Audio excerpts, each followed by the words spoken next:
This is Veer Patel from Patel, Soltis and Cardenas. I want to talk to you today briefly about getting more time in a tax lien foreclosure. Now, it's very difficult to challenge tax lien foreclosures. You need to have meritorious grounds. And so, obviously, if you feel like you have them, you speak to an attorney about them. But you got to keep in mind that courts of law in New Jersey, specifically the Chancery Division, are courts of equity, right? Courts of fairness. A court isn't out there to hurt anybody. They're trying to be fair to both the plaintiff and the defendant.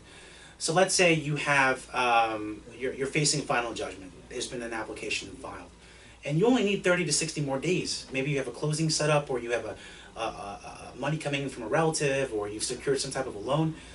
In that case, you just want 30 to 60 more days. There are motions that can be filed, basically seeking equitable relief for fairness, for justice. Even though by law you're not technically entitled to it, judges will give you relief if you have a case that warrants it, if your facts warrant that.